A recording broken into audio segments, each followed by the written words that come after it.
Good evening and welcome to Embracing Diversity, a bi-weekly online dialogue where we talk about various issues. Tonight's topic is how can people of color empower themselves in a country that tries hard to oppress them? Now for our DEI facilitator and consultant who will be facilitating the conversation, Reverend Vicki Hughes. Good evening. Welcome to Embracing Diversity. Again, as my event specialist mentioned, we dialogue on bi-weekly Wednesdays. I actually have invited panelists from various ethnicities, genders, religions, upbringings to join me every other Wednesday. And so I have a group of them on here with me tonight.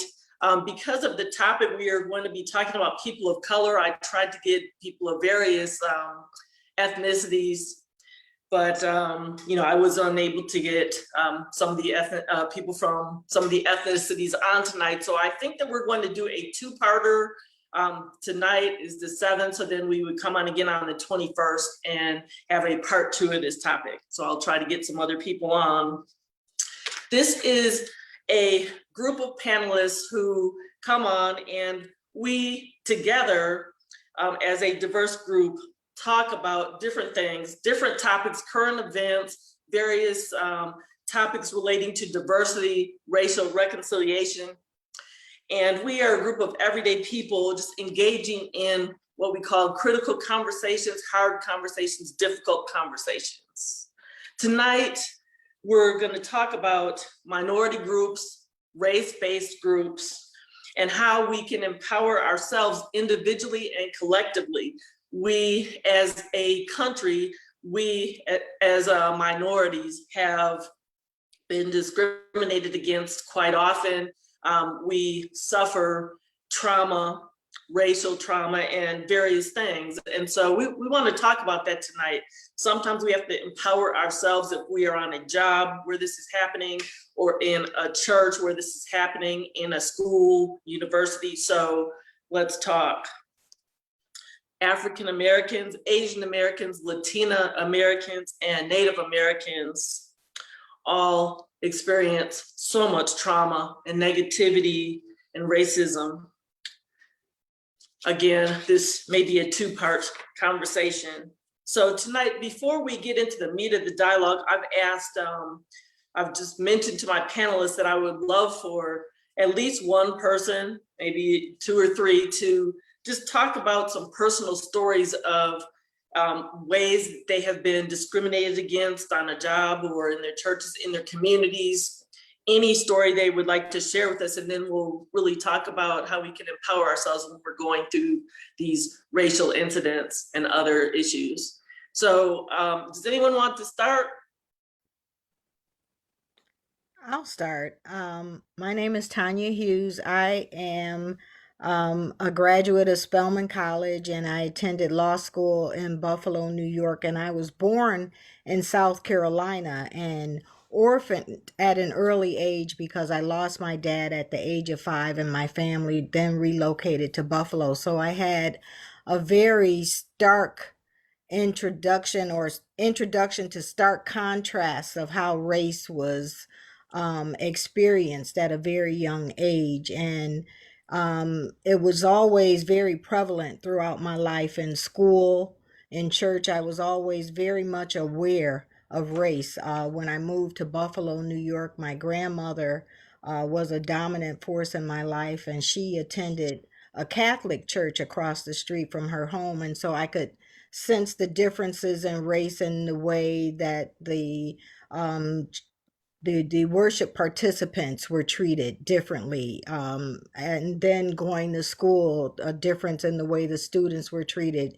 And now here I am, executive director of our state civil rights agency, and I find myself having to fight for equity in pay as an African American woman. And I've been at my agency for 27 years, so I know what I bring to the table. And each and every time I'm up for salary review, it's something that I have to introduce. I have to bring all of my successes to the table and argue on my behalf. And I've even been told, well, you're making more than you were making as a regional manager. Well, I'm doing 10 times more than I was as a regional manager.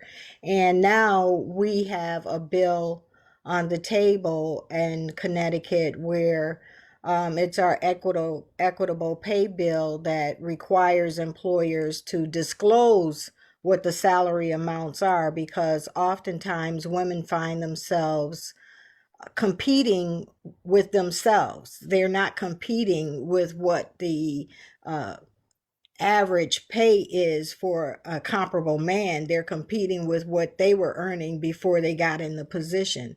And so companies and even the state government and the federal government are profiting off of the backs of women, and African American women in particular, because we earn much less than every other ethnic group.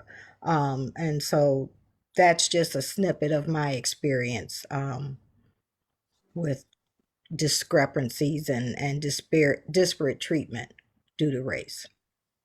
Okay, Tanya, so once you said that they're trying to work out a situation, it's a bill you said, where everybody's salaries would be disclosed. So once you see that, if this is passed and you see other people's salaries, who would you go to?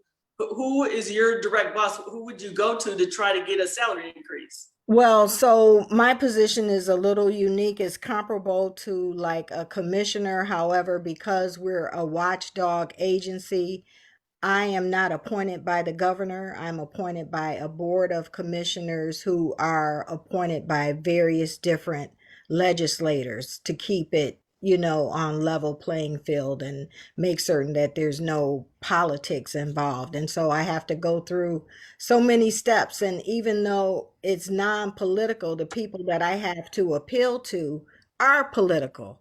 And so it's that good old boy network, and they'll sign the paper for their friends, but we still find ourselves having to fight, step by step by step by step. Mhm. So let me ask you, I mean, you're one of my Spelman sisters. I graduated from Spelman too. So, I already know that you're amazing. But how do you empower yourself, knowing that you're not getting paid what you're worth? How do you motivate yourself, empower yourself to keep going to work every day?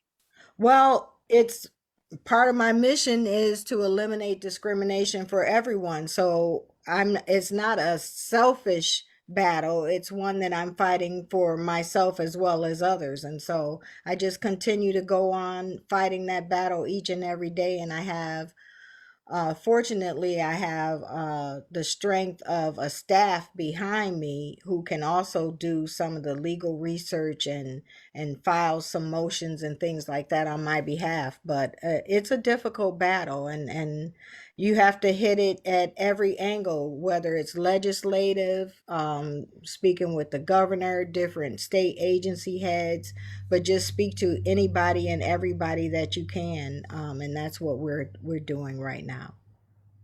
Okay, okay. Okay, thank you, Tanya. And I see the Spelman gate behind you. Love it. Thank you. Okay. Okay, thank you for sharing that personal story. Before someone else talks, I always forget to say this, panelists and people watching, viewers, please share this video, live stream video on your pages right now. We want people to hear what we're talking about. We are serving as a model of people talking about difficult topics. So we want people to hear this. So does anyone else have a story that they'd like to share at this time? So are you Tim? asking for a recent story or Oh, it can be at any point. Okay, I'll share one. So I'm a counselor. Actually, I work as a therapist currently, and I also do diversity training.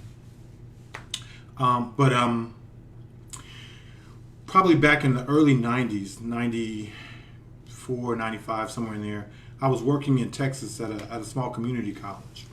And my job was, I worked in the counseling center. My job was to work with people with disabilities to help them to get reasonable accommodation.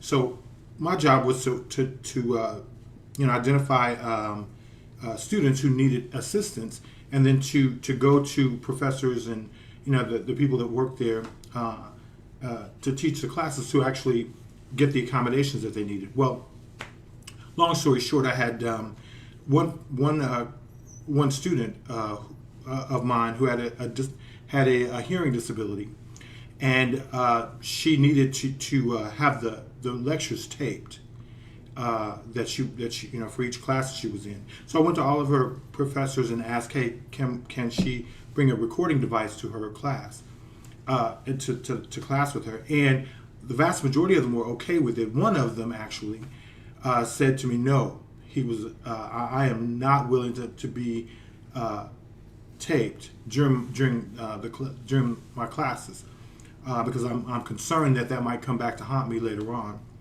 And he said, here's the deal. I know that you're doing this as a part of the ADA, Americans with Disabilities Act, but if you push me on this, he was a white man. He said, I'll show you how the good old boy system really works. Threatening me. So that was and I was one of, I think I was the only black professional at the institution. And I had just gotten there, so I didn't have a network of any real sorts at that time. So yeah, so that's kind of my story. I can't hear you. I'm sorry, I can't hear you speaking. I'm sorry. I There think I you was are. muted. Okay. Okay. So I was asking, so how did you handle that situation? Did you have to continue working with that particular person, or did you ask to have someone else work with him? What did you do? No, I had to continue to work with him, and just kind of I had to I guess be careful about understanding that this whole concept around gaining empowerment and equity and that of that sort is really it's a process, often more so than an event. So I had to be patient and work my way through it. Eventually, he and I actually, interestingly enough, became relatively good friends and could work together. I figured out how to work within the system in order to get done what I needed to get accomplished. Sometimes it's important to protest and the like, but really at this point, sometimes it's important just to work within the system over a longer period of time in order to get what you need. And that's kind of what I did in that situation. Mm-hmm. Okay. Kathy, can we hear from you? Tim was at a community college or community center. I know you're a teacher. Do you have a response to what Tim just said? I don't know how to respond to that. This is just, to me, horrid. I just remember, like, when I was in college, I had a professor we had a student who was in a wheelchair and was a quadriplegic. And this professor it was before ADA, this, student was wheelchair bound. So he asked one of our students if we'd be willing to take notes for the student in another class. And so I volunteered to do that because it was like, I could either write a paper or I could volunteer my time. That was his deal with us. So I volunteered my time and I took notes for the student, which doesn't really help in Tim's case now, but that was kind of the way to kind of work around it at the time. But as a teacher, in terms of discrimination,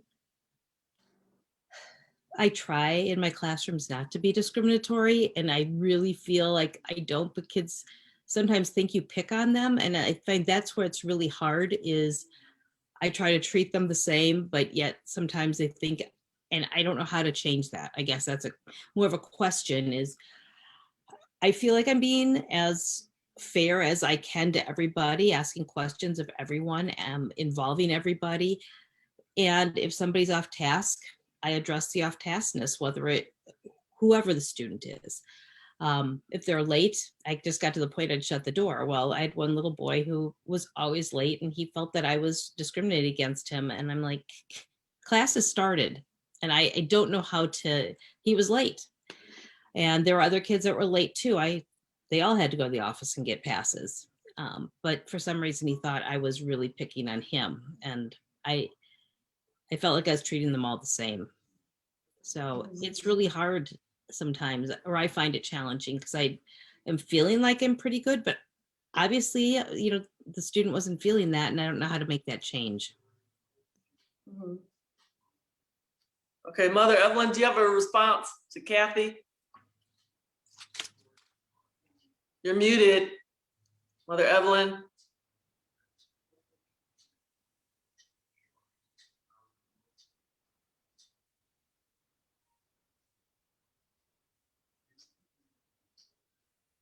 Can you hear me? Crystal, yes, okay, here we go. Oh, I Yes. did it. I'm not the tech person, but I'm on. First, let me just say hello to everyone and thank you all for being on this panel. I just am so proud of all of you. And my former neighbor, Kathy, it is wonderful to see you again today. So good to see you. Great, thank you. And I just loved your parents and your family. I was born in 1939. So of course that means that I grew up in a segregated society. It was just normal. No one was doing a whole lot of protesting or anything when I came along. Because when I say when I came along, when I was young and teenager, I never had teachers who were not Black. All of my teachers were Black, including college. I went to college at Tennessee State University in Nashville, Tennessee. Of course, that was still segregation time. What I have found, though, is this. If you can develop high self-esteem, and I don't know how you develop that except the people around you can help you by making sure that you get everything you need to get to survive in life. Now, how do you do that? Your parents, your relatives, your neighbors, everyone. In my case, everyone was my color. So I still, though, felt that I was okay. I didn't know what it was like to deal with discrimination and all of that when I was growing up. Now, I woke up, though, later, especially when we moved to Wisconsin, because that's when I found myself interacting with white people. It worked out okay for me because I was open to learning about other people. Now, that was not difficult for me at the time because I did not have negative feelings about white people since I had not been involved with anybody other than Black people, not even other ethnic groups and so forth. So what happened is that being in education, I was a teacher. So at my school, I got to know various people. This was in Milwaukee initially. So it was a setup where housing determined where students went to school. So when we arrived in Wisconsin, in Milwaukee, Wisconsin, in 1963, there were all Black schools as far as the students were concerned. But the administrators, the principal, the vice principal, the office staff, the janitor, everybody was white except a handful of teachers and the students. There were no white students at that first school when I started teaching. So I was concerned about that. Although being a new teacher, I didn't run around trying to find out what was going on and so forth. I found out from other sources. But as far as discrimination against me is concerned, that didn't happen at that school because they were interested in getting some Black teachers at that school since all the students were Black. And by that time, they figured out, well, it would be better to have a few Black teachers around. I still go back to high self-esteem. If you feel good about yourself, then you're going to react differently to whatever situation you're in. Because first of all, you feel good about yourself and therefore you can fight for whatever the issue is that needs to be addressed. I would like for as many people as possible who hear this to emphasize to your children that they are special no matter what. If you feel good about yourself, then you can help others in your age group, your young ones, the toddlers even, compliment them to start off and just get them in the habit of learning as much as they can about as many areas as they can. I think that is real important. Now, no matter what you do, you're going to have some people who are not pleased with you just because of the color of your skin, period.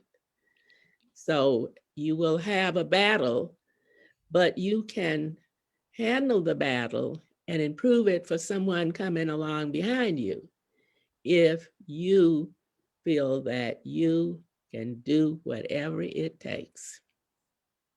Okay.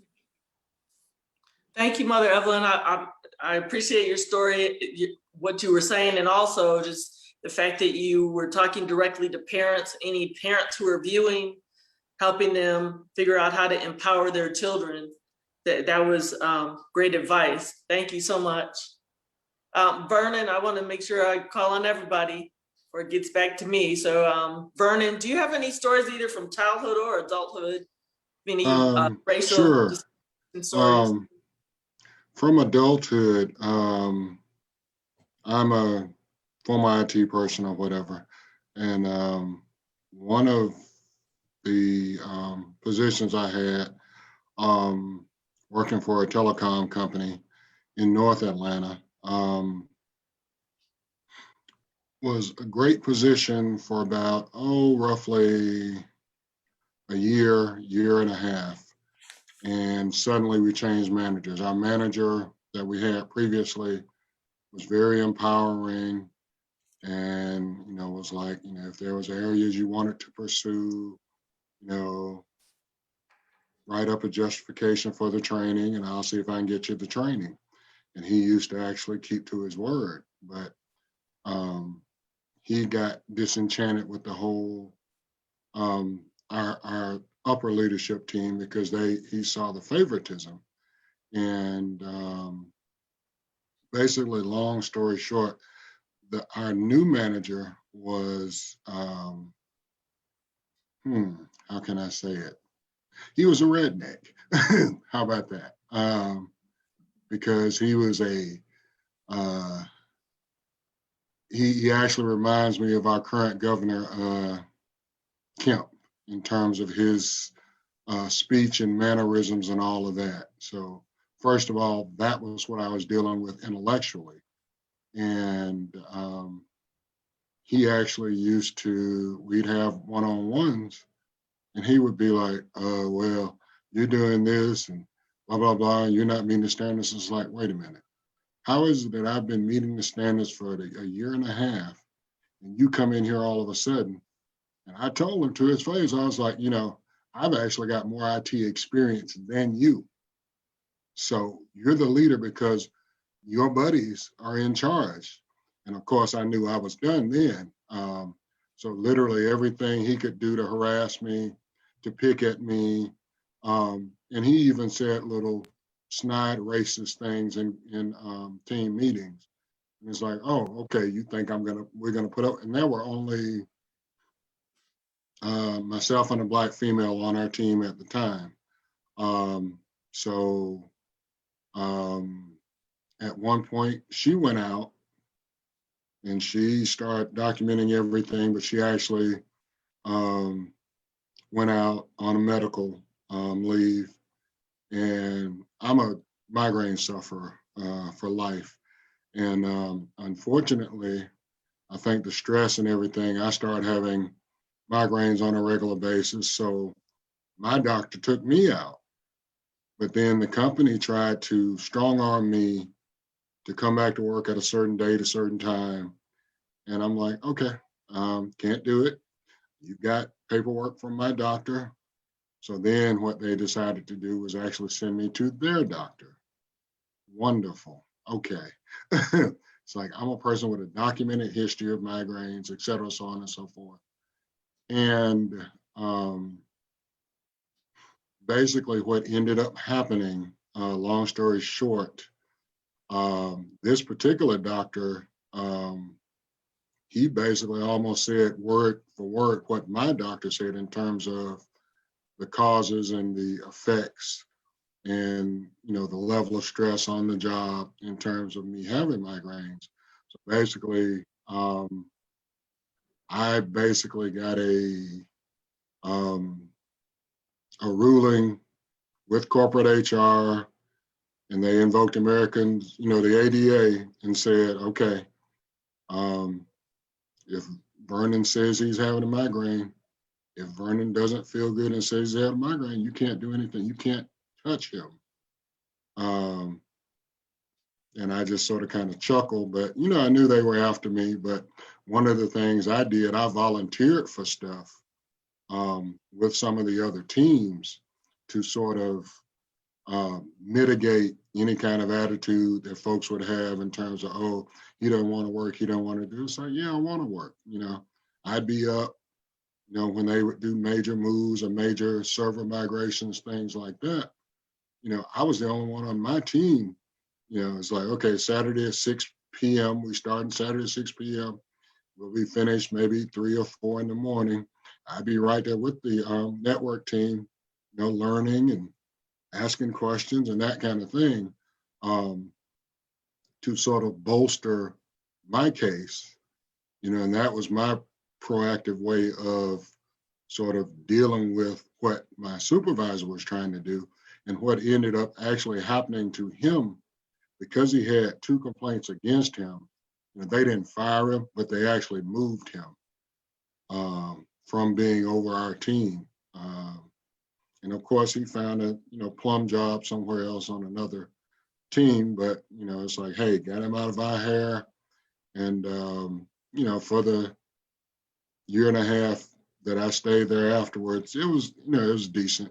They still came at me, but such is life. Mhm. Okay, thank you for sharing for a minute. Can you talk tonight?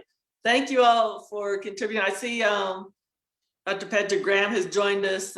We've been sharing just individual personal testimonies of different racial things we've experienced. Do you have anything to add? And then we can, I was gonna share something that one of my stories, and then we can talk about collective empowerment. Do you have anything to add? You're muted right now, Dr. Graham. Any stories, your story can be from childhood or from adulthood, some racial experience you had. No, first of all, thanks. I'm sorry I'm late. I actually had a family Zoom tonight, so I think the first thing we could do is ensure that. Okay, can you speak up a little bit? Yes, let me see. Okay. Can you hear me now? A little better. A little better? I was going Yes, to say that I apologize for being a little late. I had a family Zoom tonight, so I said the first thing that we can do is really try to keep good, close connection with our extended families yes.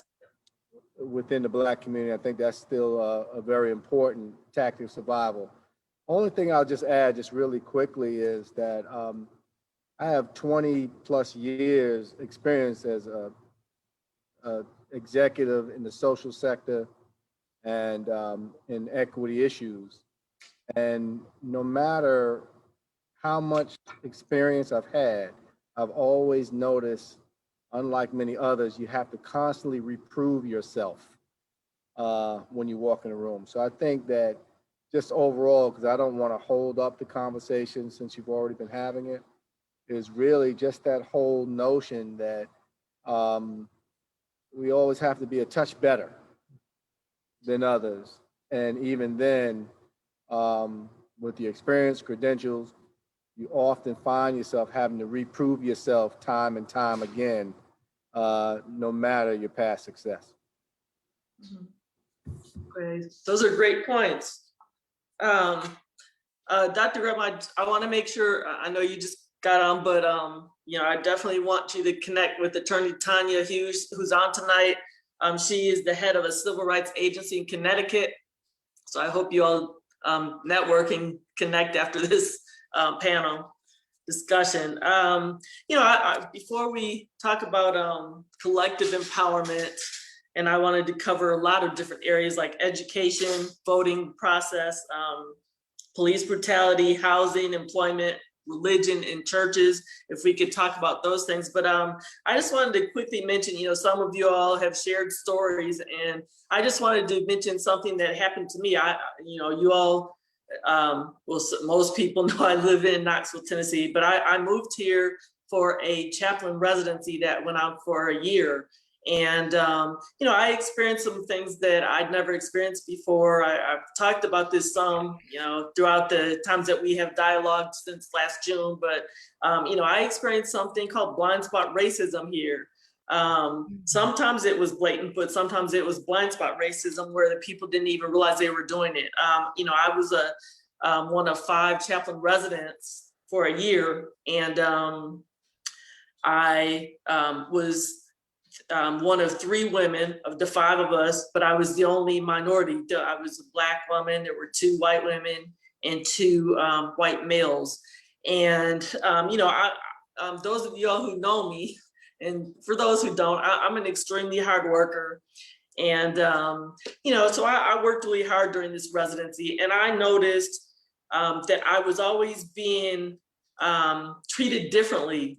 I was rated differently. When after each unit, we experienced 4 units during this year, and they're called CPE units, clinical pastoral education units. So after each unit, which was for about 3 months, we were rated. So my ratings, a lot of them would be lower than my peers, but again, I'm a hard worker, and I just noticed some things that they were doing that, just not working as hard.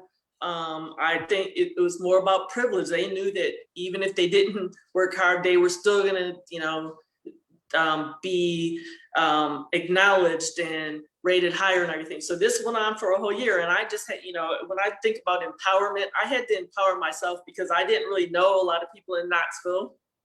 I just moved here for the residency. I didn't know a lot of people here. I had no friends, family here. And so, I empowered myself. I was on the phone sometimes with family and friends in other states who just, encouraged me to keep going, keep going. I mean, I had an end goal. I had to finish this 1-year chaplain residency to get a chaplain job. So I kept going. So I just wanted to mention that.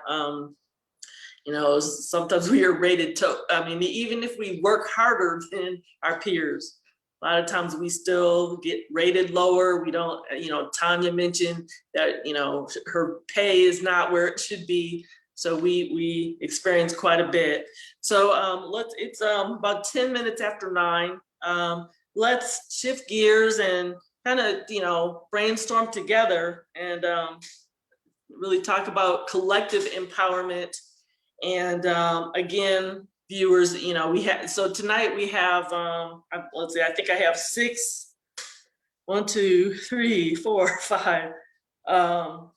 I have 6 panelists on with me. One is a Caucasian woman, and then the rest of us, and I'm counting myself as the 7th person. So the rest of us are African Americans. I was not able to get any Asian Americans, Native Americans, Latina Americans on with us tonight, but we still want to talk about just in general. Let's represent all people of color. How can we empower ourselves collectively as groups to really excel and fight for our equal rights in education, in the voting process.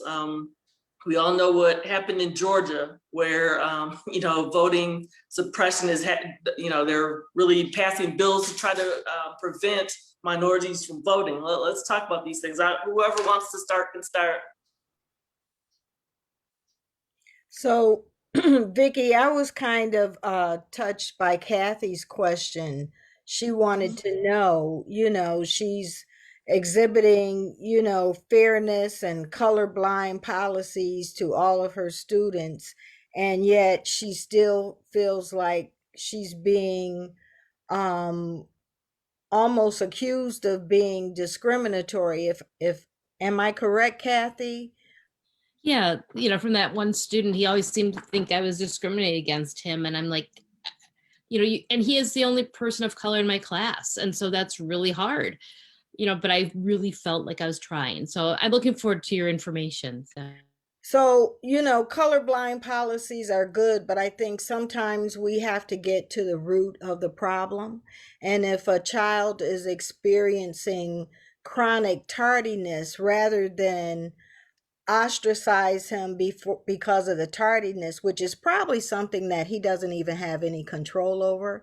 If you think about it, this is a minor who's under the control of his parents, who may have transportation issues. They may live far from the school. There may be a car that's not really reliable.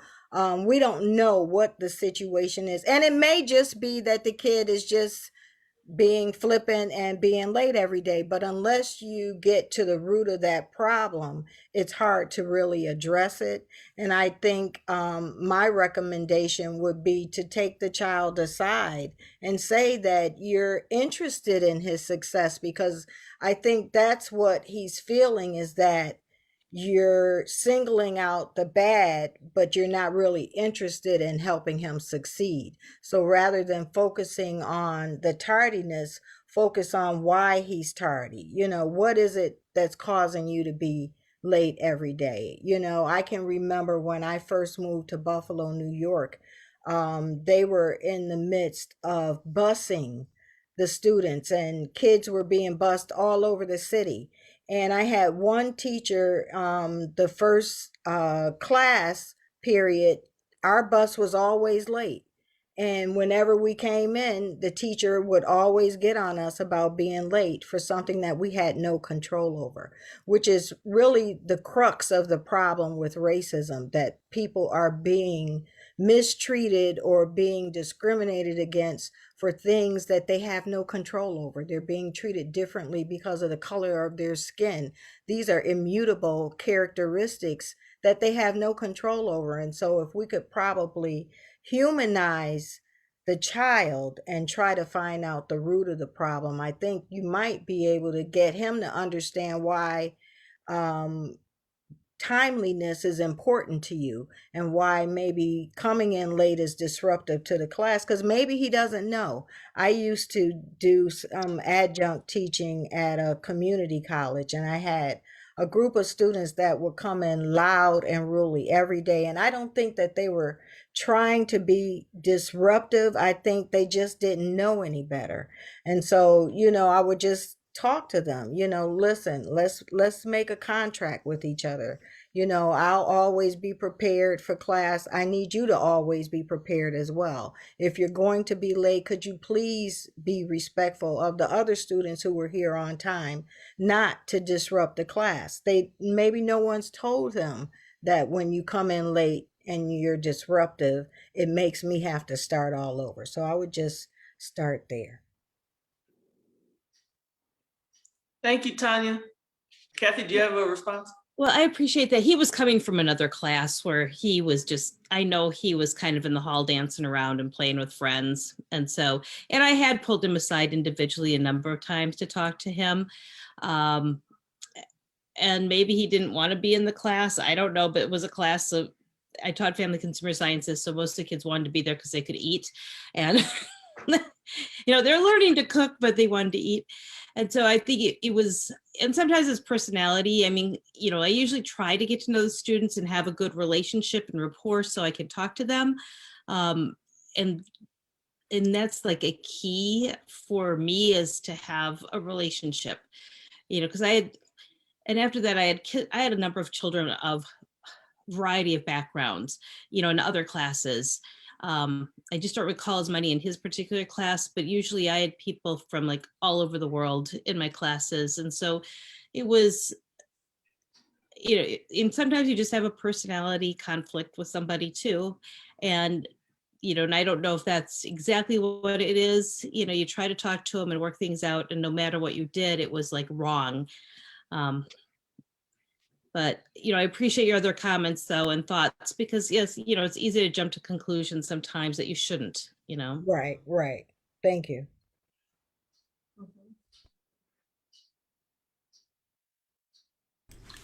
Can I? Oh, Go ahead, Tim. I was just gonna you talk about collective empowerment and how we go about doing that. And I think so. I recently read a book by Isabel Wilkerson called "Caste: The Origins of Our Discontent," and she talks about the fact that that in the U.S. really we have a caste system. We talk about racism, but racism is really is not the deepest root of the problem. The caste system is really what's going on here, and ultimately, people of color are simply in a lower caste than people, people who are the majority culture. Is typically what's going on. That's the premise that she puts forward, and I agree. I thought that was really eye opening to look at it from that perspective. So I'm from Tulsa, Oklahoma. So where we had, and you might have heard of Black Wall Street, and then of course the 1921 race massacre, and that's a real interesting picture as to be able to see kind of the caste situation, because Black people were doing exceptionally well in that environment, but then because we were doing too well above our station, if you will, the white people became threatened and decided to try to put us back where we were. But the thing I really want to mention was what's really most important is the fact that in terms of empowerment is that we were able to come together to build significant relationships, to work together, to cooperate. We had to work together. We trusted each other. And in that process, we were able to turn dollars over within our community at least 7 times before they left, right? And so, and that of course, scientifically has been that's how we build wealth. And so having the capacity to connect with each other and understand each other, trust each other, to the degree that then we can cooperate rather than compete against each other. I think that is what really ultimately facilitates our being able to empower ourselves going forward. And to Mother Hughes's point, she talked about the whole concept of understanding your own self-esteem. Dr. Naeem Akbar wrote a book called Know Thyself, where he talks about the fact that if you being able to appreciate, understand your worth, value, and significance, first starts with the fact that you understand who you are, right? As a matter of fact, he talks about the concept to be educated is not necessarily how many letters you have behind your name. It's the degree to which you know you. If you know who you are and you don't have letters behind your name, you're still educated. If you don't know who you are and you have a whole lot of letters behind your name, you're not educated. So those are my 2 cents. Okay, thank you. Tim, could you share those links? Well, I mean, not the link, but the 2 book titles and the authors in the, if you could let Crystal know, I guess, and she can In the post them in chat? the comments. Or maybe, I mean, you might be able to post them in the comments yourself. I don't know. Okay. But we want viewers to know, be able to get those books. So the authors and the titles. Thank you. Yeah. Thank No you. Thank you, everybody. Does anybody else have a comment right now? I Looks like do. Vernon. Okay. I do. Actually, just wanted to sort of say amen to Tim, because I was actually listening to a talk radio here locally in Atlanta today. And one of the things that came up was the book that he mentioned, Cass, Isabel Wilkerson's book, and the discussion centered around how that sort of came to be. They sort of, talked about, historically speaking, how people sort of refer to themselves ethnically or tribally, and then how at a certain point, especially here with the British and America, how it became, especially when America was being settled, it went from an ethnic and from a tribal to whiteness being the standard. Because the commenters in the conversation talked about, even though the Irish had some discrimination when they first came over, they were, at some point, they just became white. And then that was it. And then it was white versus the Black people, dark people, anybody that was other than white. So, and one of the things that, if you notice, when you're filling out applications and things, they actually classify people from the Middle East, like some of them are classified as white, which is like, huh? How do you do that? Anthropologically, geographically, how does that happen? But that thing around caste and, how do we really sort of deal with it? Because my background, I'm from Tuskegee, Alabama, and the stuff I was taught and how I was raised in terms of, as Mother Hughes referred to, self-esteem and pride, I got a lot of that. And then I went to Morehouse, so I got more of that. And I'm a former athlete, former military. So my thing is, I know in my mind, given an opportunity, a reasonable opportunity, I can overcome obstacles. I know this. I mean, I had a crazy coach in college, and literally we used to run in the brick building. We used to run into Archer Hall, Vicki, literally run into the wall. So mentally, I know that I can overcome, with a reasonable chance. But sort of dealing with the systemic artifices of race, it gets kind of frustrating, and it's as Dr. Graham mentioned, it's an ongoing, it's a never-ending battle. I mean, you have to sort of take a respite and sort of decide, okay, is this worth fighting? Is this particular issue worth fighting for? Or should I leave this alone? Because you literally can't fight everything, or you'll just be burnt out, and you'll be frustrated and ready to shoot and kill people. And I know, because I've been there before. Okay. Thank you, Vernon. I was going to say that I don't know if I probably quite totally agree with Wilkinson's assessment on the comparison to a caste system, only because I think there's some big differences. When you look at some of the older civilizations that have had caste systems in place, such as those in India and other places, those are very permanent thought processes around people's station in class. So really that you are born into it, and that it's almost escapable. So, you know, the notion of evolution out of those are not necessarily thought of being possible, a la why one of my favorite movies, Slumdog Millionaire, is such this large hit, right? So in the American context, though, you're not just talking really so much of a caste as much as a racial hierarchy, because when obviously we talked a little bit about when you mentioned the Irish, others who came here, I think in those contexts, yeah, you did have some forms of caste system based off of ethnicity and tribalism, particularly in Europe. And then here, there was this almost social and political necessity to actually bring people who somewhat looked alike together, especially you saw a lot that happened after Reconstruction. And so I want you to think about the fact that Black folks, when we're brought here, we're placed into this sort of racial hierarchy through slavery, but the original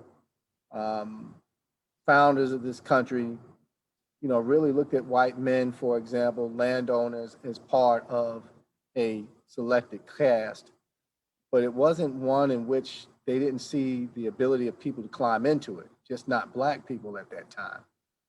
And so I just want to make the point that overall, when you look at that type of history, it's more fluid than a caste system. And it actually reacts and responds more fluidly than a caste system, because at times when they needed to create greater solidarity, when there was fear of the Black vote, especially during Reconstruction, people like an Ignatieff, I'm sorry, I'm outside here, y'all. Who wrote the book, How the Irish Became White, or a author, Roediger, who wrote The Wages of Whiteness, talks a lot about how these groups then become white out of this necessity to create a more social and political bloc. So in that sense, it's not a caste system because it's not permanent.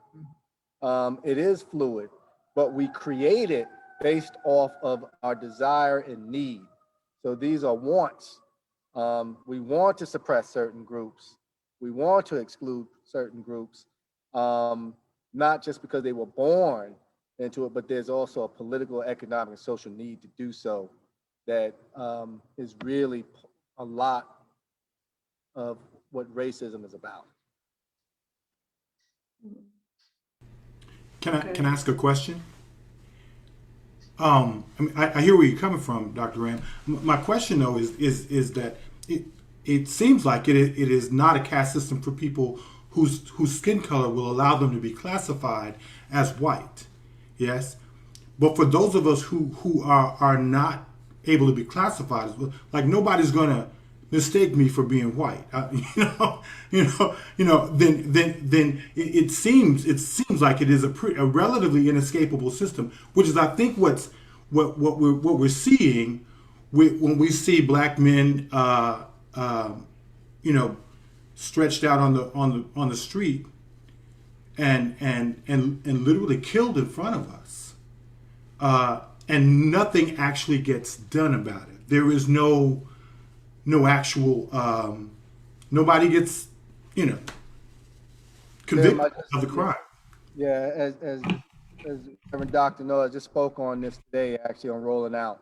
Yeah. The first thing I'll say is that if it is inescapable, then we actually should end this conversation tonight. Okay. All right, because as practitioners in equity space, if you don't see any end in sight, then what are we doing, right? I said, but I see your point, and I agree that in the current context, it appears that way, but even across time and space, we have seen some changes, right?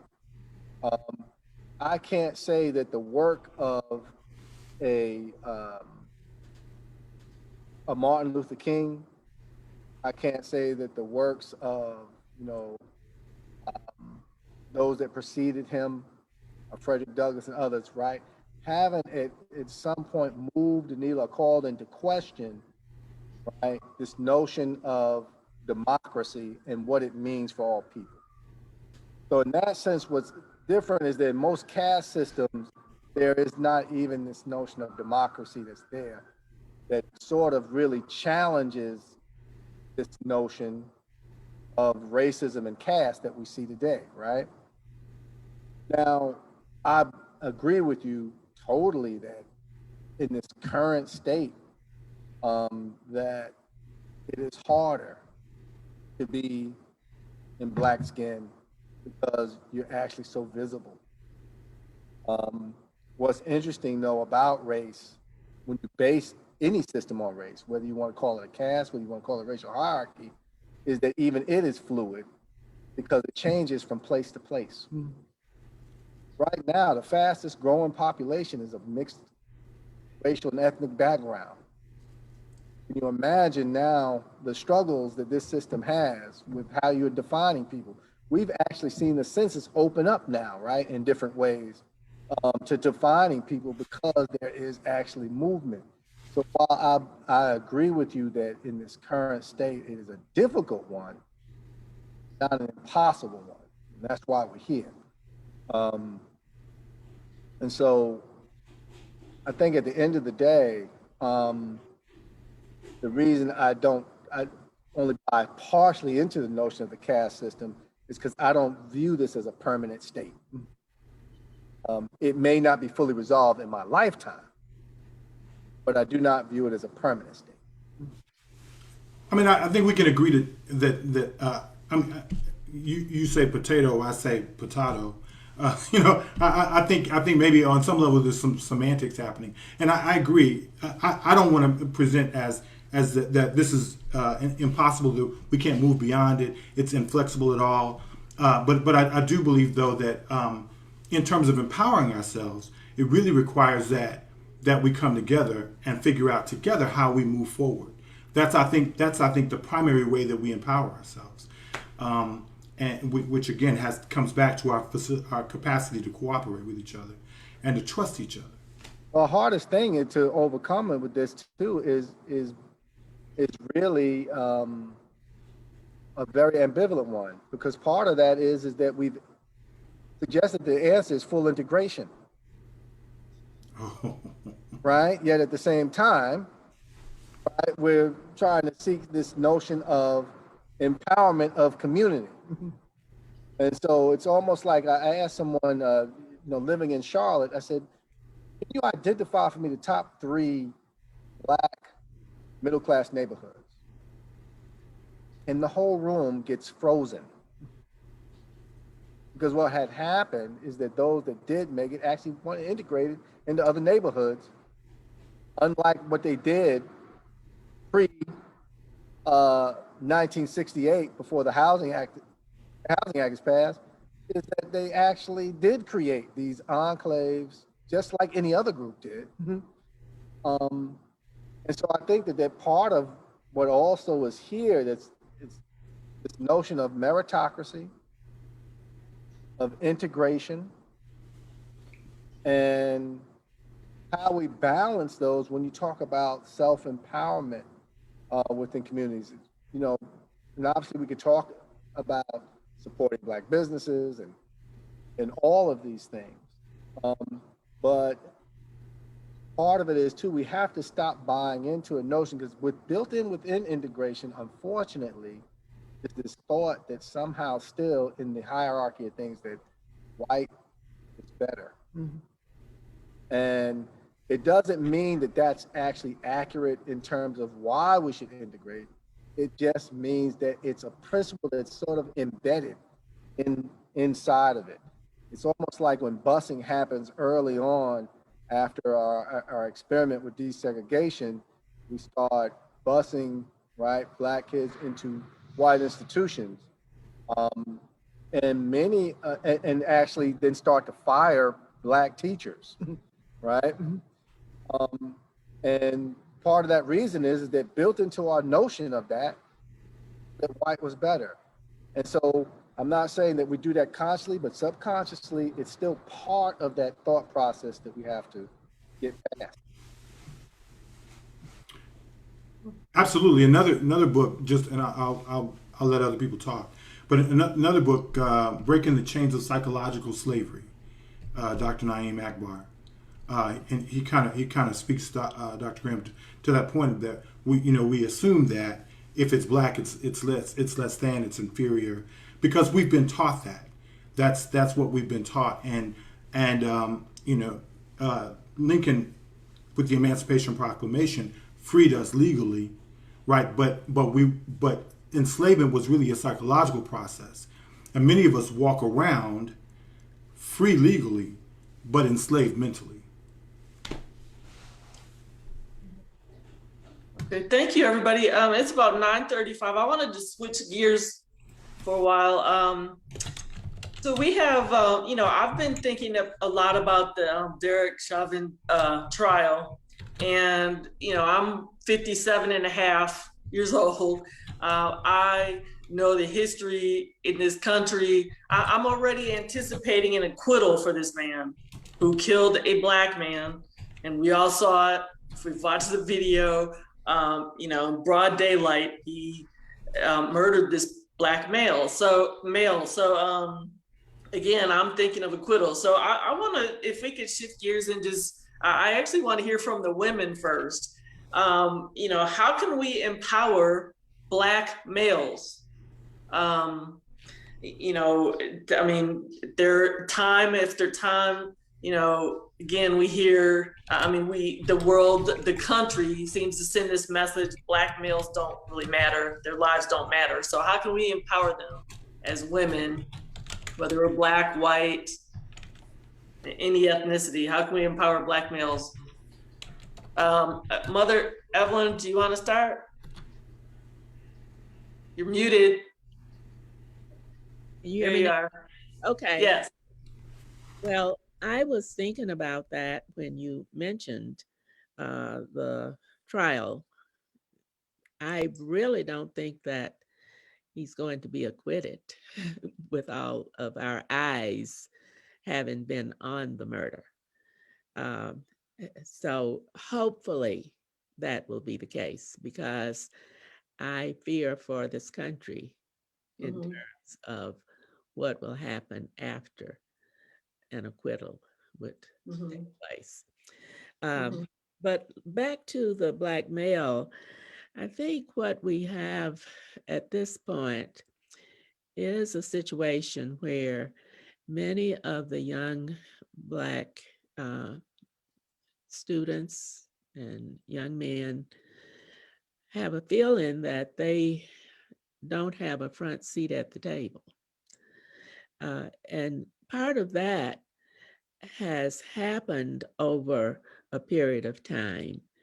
And what I think would be helpful is a lot more support for Black mothers who are tasked with raising or rearing the young children, including Black males. So perhaps we could, and when I say we, as many people as possible could create support systems all over the country for the young women who are busy trying to make a living while nurturing children. I think that could be something that could be done in every big city and small town if it's pushed in terms of how we could create a better environment for our youngsters. And that would be for the girls and boys as they're growing up. And even once they become young adults, we need a mechanism to help give support. Now, I don't have the complete plan to do this, but I think it could be a movement to create a different environment that would be helpful for the future. Thank you, Mother Evelyn. For those who don't know, I actually, again, I live in Knoxville now, but when I lived in Charlotte, North Carolina for several years, I ran my own, 501c3 youth nonprofit for girls. And, in the process, I made a lot of collaborative partners, and some of them were Black males who were also running organizations, doing group mentoring, just like I was doing, and my volunteers and everybody we were doing for the girls. So there are some organizations for Black males here in Knoxville. I'm in the process of starting my girls organization here, but I have talked to some Black males here who have groups, organizations, and they work with boys. So Mother Evelyn, that is a great idea. Hopefully more people will start organizations like these across the country, because in these group mentoring organizations, all the adults who work with the kids expose them to different things. We do field trips, we have dialogue, and just discuss, problems they might be having, teach them survival skills, coping skills, and it's basically a holistic approach to youth development, I guess is the best way to say it. So hopefully more people will start youth organizations specifically for Black males who really need nurturing, especially if they're growing up in homes that I would consider to be dysfunctional. They need to see some positive Black male role models. So thank you, Mother Evelyn. Let's see. Along those lines, Vicki, I just remember, when my children were little, there were parenting classes that were for parents. And, if you're from a 2-parent family, it's a lot easier to go to those. And I get that. Yeah. But it was offered more from the school districts, child development people. And I just kind of wonder if there's not something where there could be some outreach from the school district to offer classes, but then have support for like childcare for the children, so the parents can get together. Because sometimes if you can change some behaviors when the parents and the children are young and help them to grow up with different ideas on how to raise their kids, maybe that would be a starting place. That kind of goes to, Mother Evelyn's point, because I think you've got to start young. I always say that song, you've got to be carefully taught. And, I just think starting young is so critical for all of those, just for the basic, it helps the self-esteem, and it helps the children to, if a parent can have some support from other people, but also have some ideas on how to maybe manage that household when they're dealing with a lot of those parents who are single are dealing with a lot when you're raising kids by yourself. It is a lot on your plate, and trying to be kind of both parents to a child. And if you don't have support, you can say you need to build a program, but you need to offer something then to take care of the kids while the parents are at something and have it be accessible. But just a few thoughts.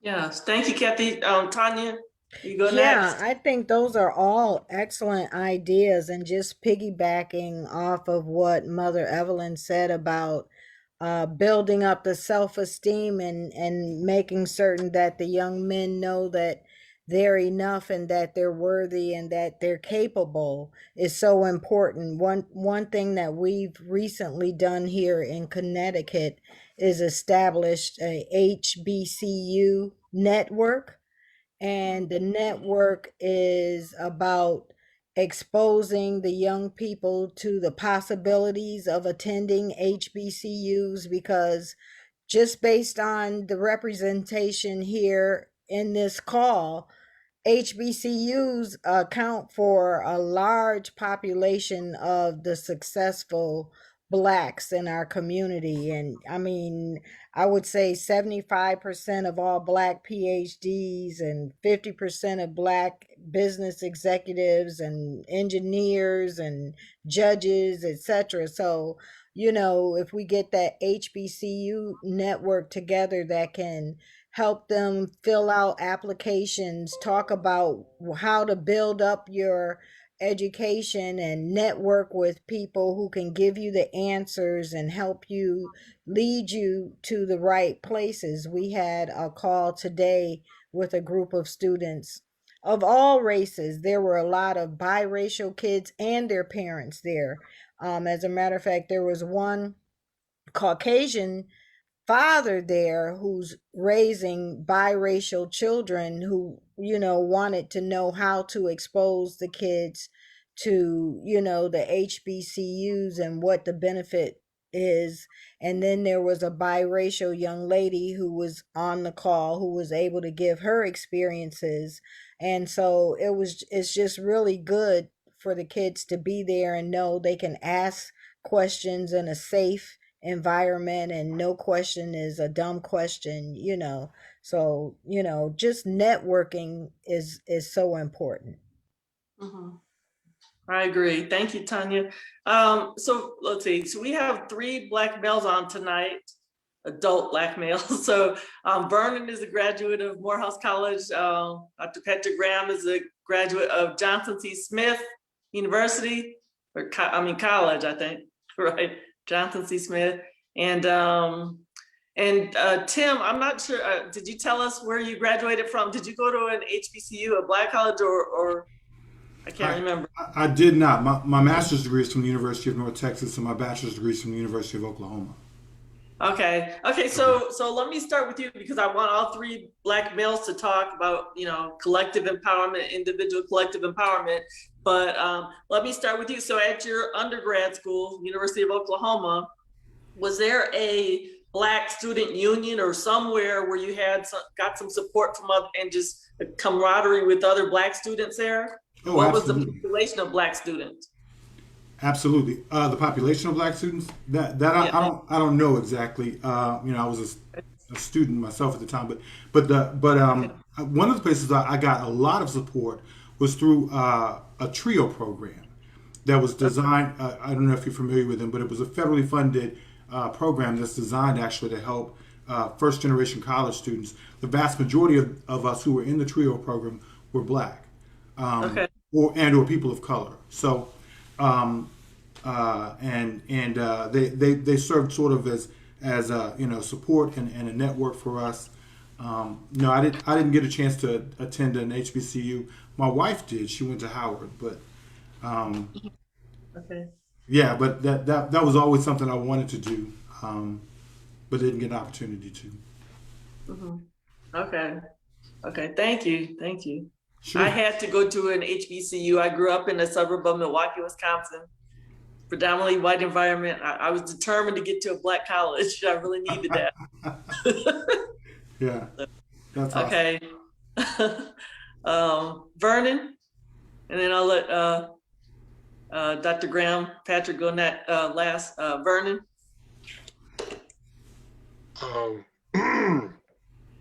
Okay, I got a little lost and sidetracked. Where were we? I know Mother Evelyn, I wanted to jump in then when she mentioned what she mentioned in terms of her plan. But, you know, sort of going back to Tim and the books he referenced from Dr. Akbar, there's a lot of resources out there. Black men, Black women. I was paging through like a Dr. Nathan Hare, Dr. Julia Hare book, because I'm pulling my books out. And there's a lot out there. And I guess I think we just have to, you know, collectively get together within our organizations, within our sphere of influence, and work these plans, do some of the stuff that they've suggested. I do things with my fraternity, trying to do, and I also do things through my Morehouse Athletic Alumni Group. We're trying to put some things together in terms of coming aside some of the young men at Morehouse that are athletes and, sort of mentoring and providing some guidance and things, because it's a different type of student that's there now. It's a lot. I think there's, it's just a matter of us coming together. And I think, Dr. Graham, you talked about unity. Tim, you talked about unity. To me, that's our biggest hurdle. That's our biggest hindrance. Unity. For example, what's going on in Georgia now with that wonderful bill that our governor signed. And you have some of us that look like us saying, okay, well, no, don't do the economic boycott. Then someone saying, yes, do the economic boycott.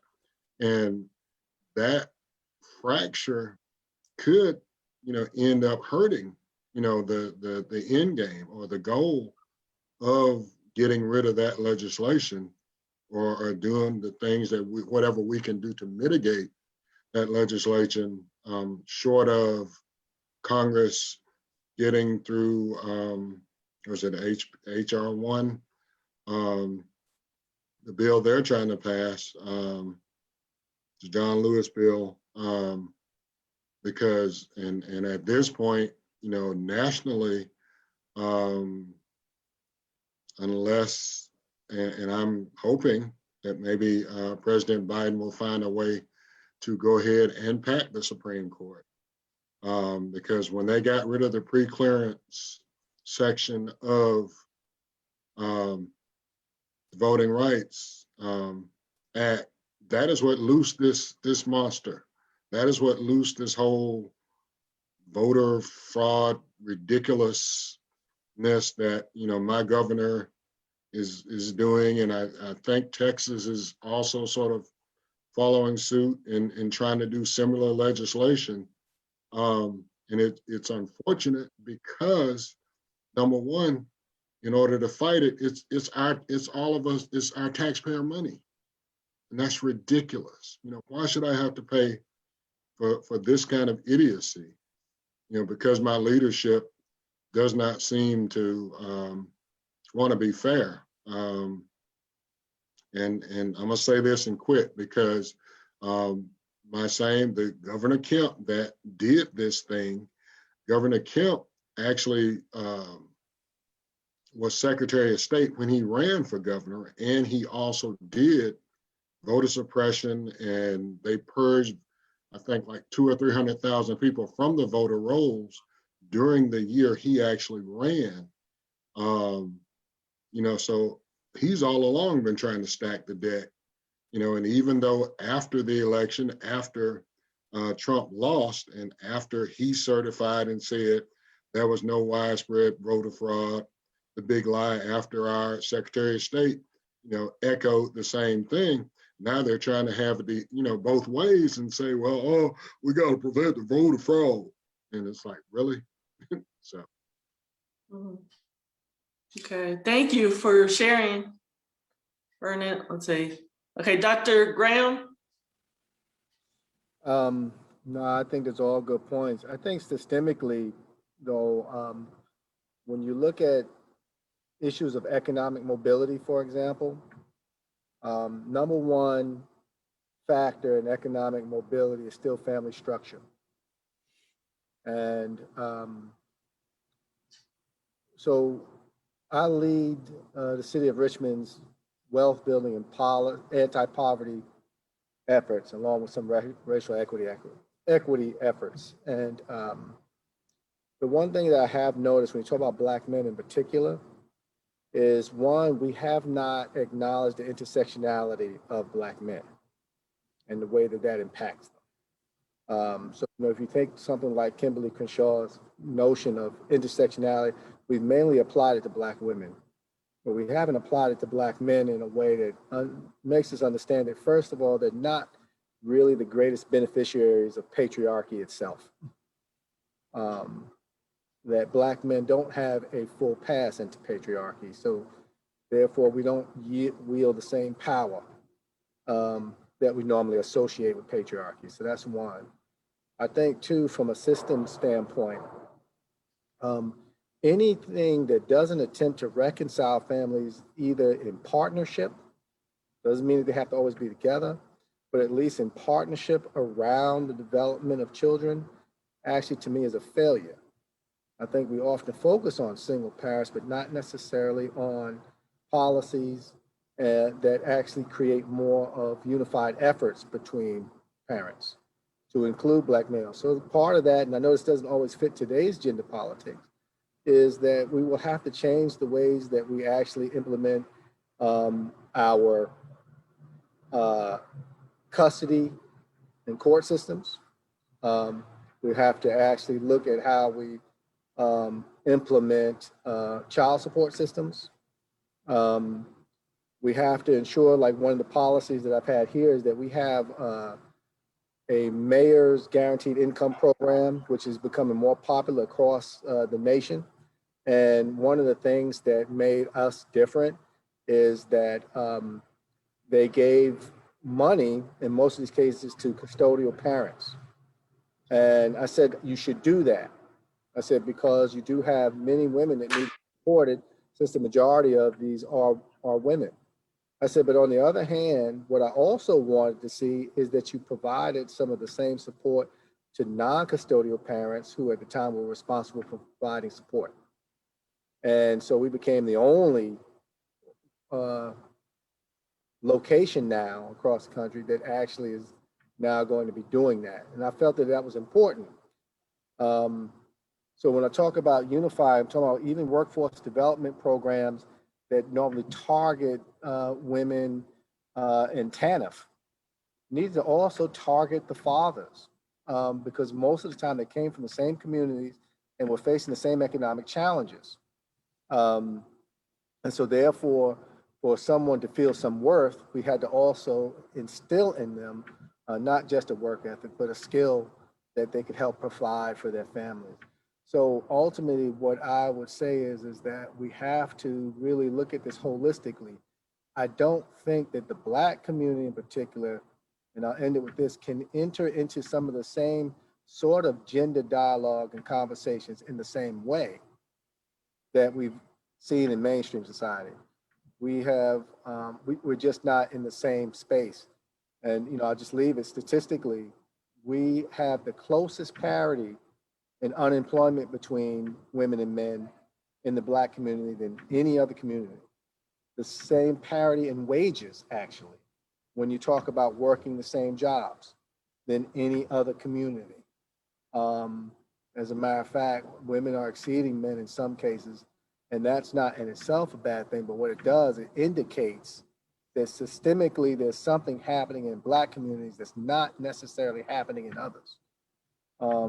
And so I think that there's just been an ignorance. We sort of, in some ways, put Black men in this place where we're sort of putting them in the back corner of some of our new Black liberation movement outside of the criminal justice system, which to me, the criminal justice system, and I don't like to even call it justice system, justice is different. So I'll just say the criminal system and judicial systems. What they really are symptoms of an economic justice system that's failing.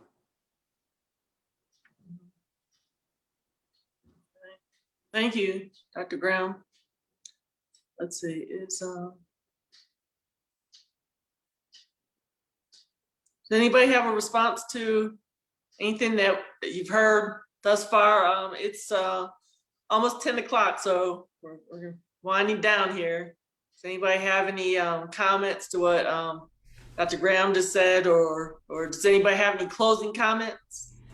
I'd like to just respond to some of what Dr. Graham said. I really agree with you. The vast majority of what you said. I wanted to ask the question though. What if the system isn't broken? What if it's actually designed to work the way that it is working? We just assume that it's a meritocracy, and when it's really not, and it never really has been. And and maybe if we begin to look at it from a different perspective, we can see that it might be important for us actually to develop our own system to some degree, rather than trying to be included in what everybody else is doing. Just my thought process. No, and I think that's important. I mean, it goes back to the integration comment, right? Yeah, exactly. Yeah. This whole notion. I mean, Malcolm X actually is one who proposed really creating a whole new system. And no, I agree with you. I never said that I actually agree with living in the system. I mean, part of the example I gave you even was about the guaranteed income was to actually just change it. Just go outside of it totally. And I think at the end of the day, I think that what we're really hinting at too is there's a lot of still, and some of you have mentioned it, psychological issues that we have to deal with racism because we've allowed it's something that also infiltrates your psyche, your spirit. And I actually, even for those who have a faith context, I said it's part of spiritual warfare in many ways that we have to deal with and overcome. So at the end of the day, to transform systems, the first principle of systems transformation is change the logic. And so I think, Tim, you're right on point. You have to change the logic. May I speak? Oh, go ahead, Miss. Thank you. Okay. Can everybody hear me then? Yes. Okay. I'd like to just say in closing that we have a lot of work to do. We cannot think that things will be done by someone else. All of us will have to work very hard to move forward. For instance, these voting suppression laws. Okay, if anybody can vote, we can too. If white people can vote, so can we. We may have to do it different in a different way than we voted this year. For instance, if we were accustomed to leave in church and go into the polls to vote, and that can't be done next time around, guess what? There are other ways to eliminate that problem of inconvenience. So we have to figure out ways to do whatever it takes to move forward as a group of people. Yes, that's a great point to make, Mother Evelyn. Thank you. Anybody else? I think, Kathy, were you wanting to say something? Well, I just had more of a question for Dr. Graham. With, I don't know how long the guaranteed income has been in place or if it's just getting into place, but if it is for non-custodial parents, have you seen like a greater increase in esteem of the people who are also receiving it that are non-custodial parents? I just be, wondering about that. Yeah, Kathy, it is early. Patrick, please, y'all. Yeah, it is early. What I can tell you though is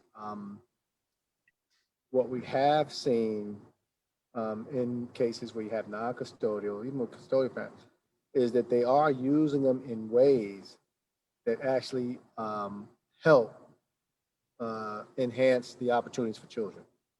So we've noticed that, for example, a mom might now be able to purchase a car that actually works and can get back and forth to work in.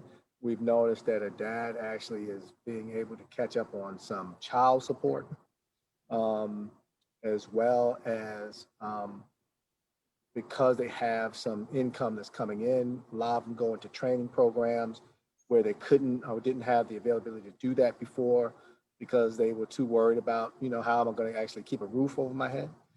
And so all of these, I think, long term will have a benefit. I think it's just a matter of us sticking with it long enough to see it through. And you know, what I've noticed just systemically across the board is that normally we don't necessarily stick with something long enough before we're trying to reverse it or go about face. You know, Yeah.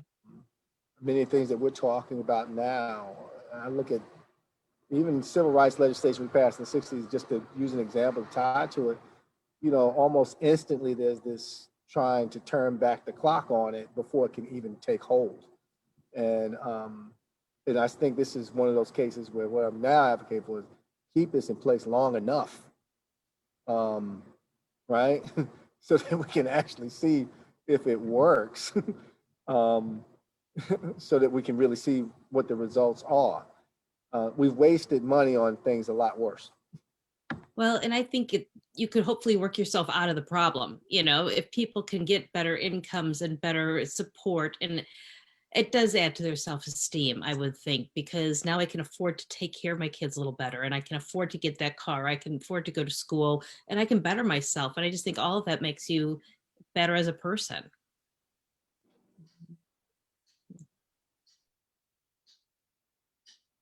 Thank you, Kathy. Thank you, Patrick. Does anybody else have any closing comments?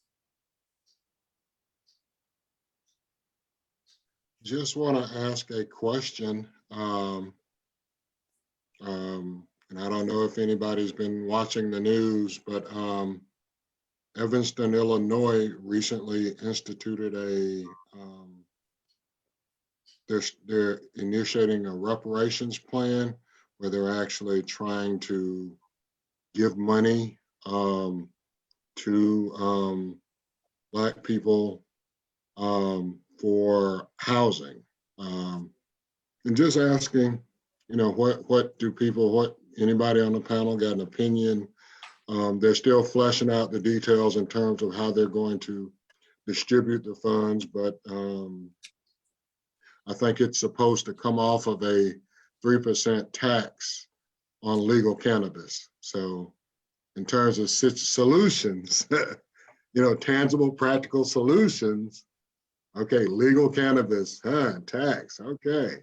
You know, that's something that, you know, other states may need to look at. And I know how unprogressive the South is, but the rumblings I've been hearing here in Georgia is quietly as it's kept, some of the bubbas in the Georgia legislature are actually studying it and looking at the money based on what's happened in Colorado and what's happened in California as far as that revenue, as far as the tax revenue. So, you know, it's a thought. It could be something that will help and begin to shift the paradigm, because, you know, no doubt the paradigm has to shift at some point in order for us to make it. And you know, part of what I'm seeing here is an even greater increase in people buying weapons and ammunition. And I'm very fearful at this point of skirmishes and clashes, you know, as the season, you know, as it gets hotter and hotter and as things begin to unfold, you know, with this fight with the voter suppression legislation. I'm really concerned. And then still we're dealing with COVID.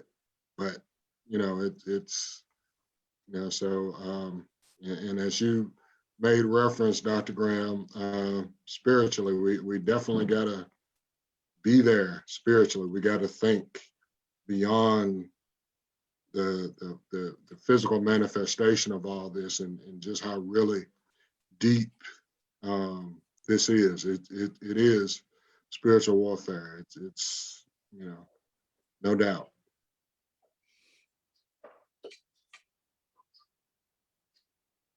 Thank you, everybody. Does anybody else have any other comments? It's about almost 10 minutes after 10, so. Does anybody else have anything, any closing comments?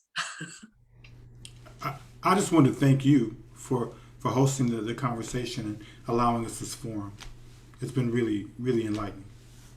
Okay, thank you. And you know, I want to thank all panelists, and you all are always welcome to come back anytime. Every other bi-weekly Wednesday, we seem to have a different group of people. So I'm loving this. But you all, those on tonight are always welcome to come back. You know, I always send out the topic and the kind of a general outline of what we want to talk about. So, and you all can send topics as well. So to me as suggestions. So again, thank you, panelists. I think everybody's talked out. So, and we've kept you long enough, viewers. Again, please, if you have not already, panelists as well as viewers, if you have not already shared this video on your Facebook pages, please do so that others can watch us. We hope that you have been empowered, enlightened tonight. We talked about a lot of different things, and I hope that you've learned things, reflected on some things, and I encourage everybody to take some kind of action to empower yourselves if you are, and collectively, if you are in a minority group, and if not, if you are a Caucasian person. I commend our one Caucasian person on here tonight, Kathy. You know, if you are a Caucasian person, please reach out to some minority people and see how you can help them, how you can empower them, you know, whatever you can do to lift them up or to help them improve their lives would be appreciated. Thank you for watching, everybody. Good night. Good night.